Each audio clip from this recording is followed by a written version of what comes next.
E aí pessoal, tudo bem com vocês? Aqui quem fala é o Jota e bom, no vídeo de hoje a gente vai estar dando uma analisada aí no IRDM11. Vamos ver o que o fundo vem a trazer pra gente, vamos ver se ele ainda tá com aqueles problemas em relação ao grupo GPK, em relação a alguns CRIs que estão devendo pra ele. Vamos ver qual que vão ser as informações que o fundo tem a trazer pra gente nesse relatório do mês. Então bora começar lá. Eu sempre digo pra vocês que é muito importante sempre analisar o relatório dos fundos imobiliários, porque é aqui que a gente vai ter todo o conhecimento, todas as informações necessárias pra gente estar tomando nossas decisões. E vamos começar aqui com o DEVA11. O fundo comenta que eles distribuíram cerca de 91 centavos por cota no último mês e está rendendo basicamente 102% do CDI. Eles comentam também que o resultado da receita advinda da correção monetária teve um benefício excelente para o fundo, gerou um aumento de 15% em relação ao mês anterior. O fundo também foi impactado pelaquela questão da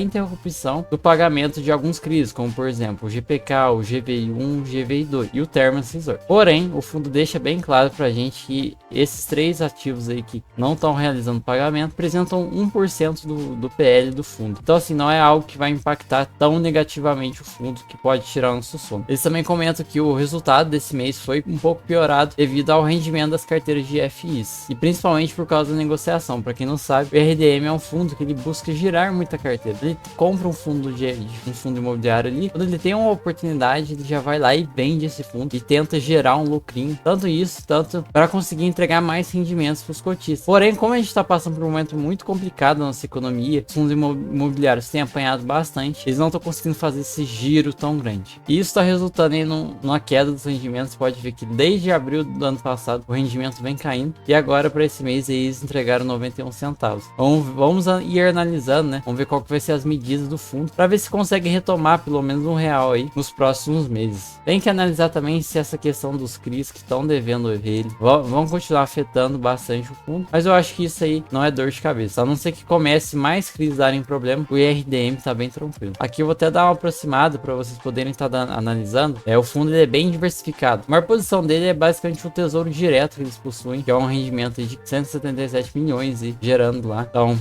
não tem com que se preocupar. A maior posição de CRIs dele é cerca de 2,53%. Assim, a maior posição ainda é uma posição bem pequena. Isso a gente pode ver que o fundo tem muitos CRIs na carteira. Olha aqui, tem fundo que representa 0,01 do patrimônio. Então assim, gera uma tranquilidade enorme pra gente. O único problema dele é que ele não tá conseguindo entregar o que ele promete. Os rendimentos estão um pouco abaixo. Mas pelo valor que ele tá custando, tá dando mais de 1% ao mês, então tá excelente. Eles têm a carteira de fundo FIRF, que é basicamente uma renda fixa que eles consideram, fundos imobiliários de renda fixa. Eles acabam investindo porque eles consideram isso como um caixa, não uma possível locação e tudo mais. Eles deixam aqui guardadinho. E a carteira de FIs, eu destaquei alguns FIs que podem preocupar, como o TORD11, o RPR11, o VSLH11. São fundos aí que ele tem na carteira e que pode estar dando algum problema. O TORD já teve problema em relação a Gramado Parques. O URPA, ele é um fundo que tá dando um probleminha ultimamente, não tá entregando o risco que ele propõe. O VSLH tá tendo problema com CRIs também, então deixei eles destacados. Na distribuição por ativo, a maior parte tá em CRIs, segundo colocado vem FIs, e a gente tem um pouquinho de caixas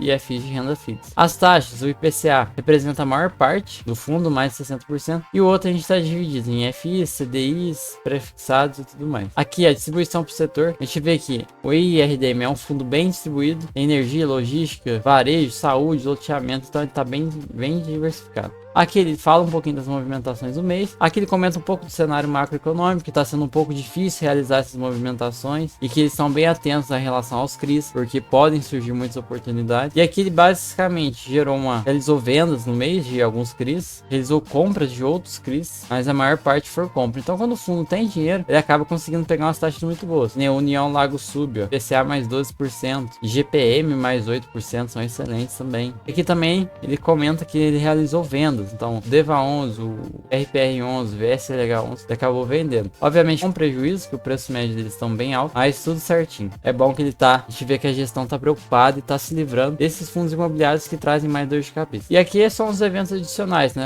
Basicamente, as movimentações que aconteceram no mês. Ele comenta o caso do HCTR e do DEVA11, que eles observaram, né, os atrasos de pagamento em operações investidas pelo fundo. Comentam também que o IRDM vinha sendo reduzido, tipo, a posição dele estava sendo reduzida reduzido em ambos nos últimos meses. O IRDM vinha reduzindo a posição e que eles buscam cada vez mais diminuir essa posição. Isso é muito interessante porque o risco vai diminuindo cada vez mais e que a posição do HCTR e do DVA11 representa cerca de 80% do HCTR e 2,33% do DVA11. DVA11 um pouquinho alto, mas eu acho que eles vão vendendo aí até zerar essas posições. Comenta também que o CRI Sugoi 1 e 2 foi amortizado de forma antecipadamente, de forma integral, isso é excelente. O CRI Nova Agro foi aprovado uma venda de 3 fazendas, que são garantias da operação e em conjunto disso está acontecendo uma reformulação do fluxo de amortização da operação. Então eles estão amortizando o CRI de forma mais acelerada. Então o vencimento que antes era para 2029 está chegando em 2026. Isso é excelente porque mostra que são devedores bons e que o fundo vai conseguir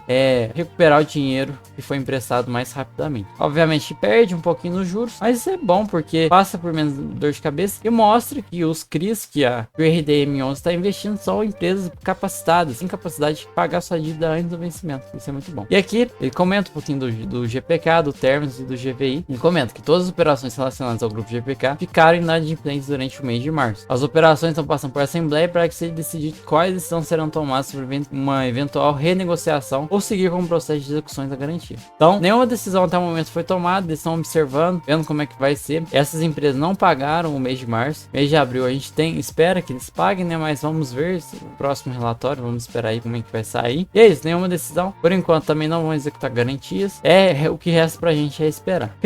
O CRI Pernambuco 2 foi integralmente quitado e o CRI Pernambuco 1 eles esperam que deve caminhar pelo menos a amortização foi quitado. CRN G30 estão tentando iniciar uma conversa de reestruturação do ativo. Eles querem fazer essa reestruturação para ajustar a curva de amortização, para sobrar mais caixa para a empresa, para a companhia poder renegociar suas dívidas e tudo mais, não ter esses problemas de devedor e tudo mais. O CRNG30 representa basicamente 48% do fundo, então também não dá muita dor de cabeça. Mas é bom que ver que a gestão está preocupada em evitar problemas, então eles estão adiantando as coisas para não ter lá na frente ter alguma dor de cabeça e tudo mais. E vocês sabem que no mercado de fundos imobiliários especificamente, às vezes você tem um CRI que representa 0,01% da carteira. Sai uma notícia que algum fundo que tem ele na carteira e esse CRI não tá pagando, nossa, mesmo ele sendo 0,01% da carteira, a galera parece que já assusta, já começa a vender, a cotação vai lá embaixo. Então é importante que o RDM tá fazendo, que é uma forma de renegociar, para não chegar nesse caso de ter uma inadimplência ou algo do tipo, porque isso é muito prejudicial pro fundo, principalmente pra cota, que acaba derretendo, às vezes mesmo sendo pouca porcentagem do PL do fundo, a galera age de forma descontrolada. E por último, o Crimatec, estão querendo fazer uma amortização antecipada da operação, pode ocorrer ainda dentro do mês de abril, então a gente vai esperar para ver no próximo relatório que eles têm para trazer pra gente. E eu quero fazer um comentário rápido aqui sobre o RDM. A gente vê que a gestão tá muito ativa, eles estão antecipando muitas coisas, muitos vencimentos estão sendo antecipados, isso mostra a qualidade dos CRIs e mostra também que a gestora tá preocupada em CRIs que podem dar problema no futuro, então já estão renegociando, aumentando o prazo. Isso é muito importante porque a gente não chega no caso de dar algum problema e a gente ter dor de cabeça. Então um ponto positivo aí para a gestora do IRDM. E chegando aqui na demonstração de resultado, o resultado tá mantendo bem estável, mas a gente tá conseguindo aí no mês de janeiro, fevereiro e março, tá mantendo uma taxa de rendimento muito alta, então 36 milhões gerados nesse mês. Vou até tirar o zoom para vocês, para poder ficar um pouquinho mais fácil a visualização, minha câmera não tampar. 36 milhões gerados nesse mês, sendo 28 milhões de CRIs. Desses 28 milhões, 18 milhões são juros, 9 milhões são correção monetária e 900 mil são negociação. Às vezes eles vendem um CRIs, liberam algumas inflação acruada e tudo mais, acaba gerando essa rendimento de negociação. Em FIs, 700 mil de rendimentos, 700 milhões, né? E teve um prejuízozinho aí de 800 mil, que foi aquela questão das vendas. O caixa gerou 1 milhão e 200 mil e as despesas tá quase na casa de 3 milhões. Para um fundo que gera 36 milhões e uma despesa de 3 milhões, é até que aceitável. Dando um resultado de 33 milhões, distribuiu isso tudo para os cotistas, gerou 91 centavos. Vamos ver se o IRDM consegue aumentar os rendimentos para os próximos meses, a gente tem que aguardar. E fala um pouquinho da estratégia e tudo mais, depois vocês entrem no relatório e leiam um pouquinho dessa questão da estratégia, fala um pouco da equipe também, objetivo, liquidez, tudo importante. E agora vamos dar uma olhadinha aqui no IRDM, né? É um fundo que vem sofrendo, já faz um tempinho, olha, chegou no seu auge de 150 reais e agora chegou nas mínimas 79, deu uma recuperada. Vamos esperar para ver o que ele vai fazer para os próximos meses. Dividend yield na casa dos 15% é excelente para um fundo de papel. É um fundo que tem um patrimônio de mais de 3 bilhões, então é um fundo gigantesco. Tá bem descontado, 0,93 seu PVP e mais 176 milhões em caixa.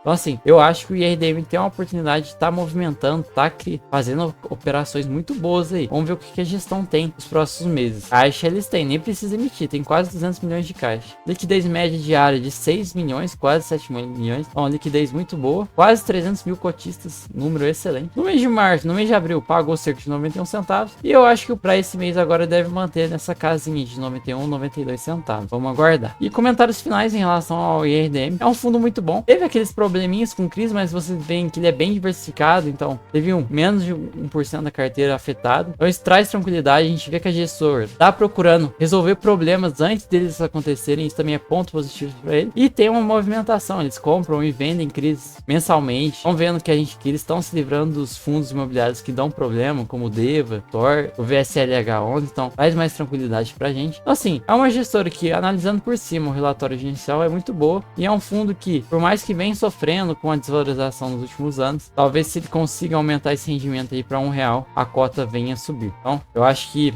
a gestora tinha que acabar tirando um pouco desse caixa e comprando mais CRIs aí para tentar aumentar esse rendimento. Se eles tiram pelo menos 150 milhões desse caixa aí, eu acho que eles poderiam estar entregando muito mais. Mas eu acho que é uma posição um pouco mais cautelosa da gestora nesse momento. Então, cabe a gente ir analisando, vamos vendo aí nos próximos meses o que a Iridium vai trazer pra gente do IRDM e vamos aguardar. Então, esse foi o vídeo de hoje, espero que vocês tenham gostado. Tamo junto, até a próxima e falou!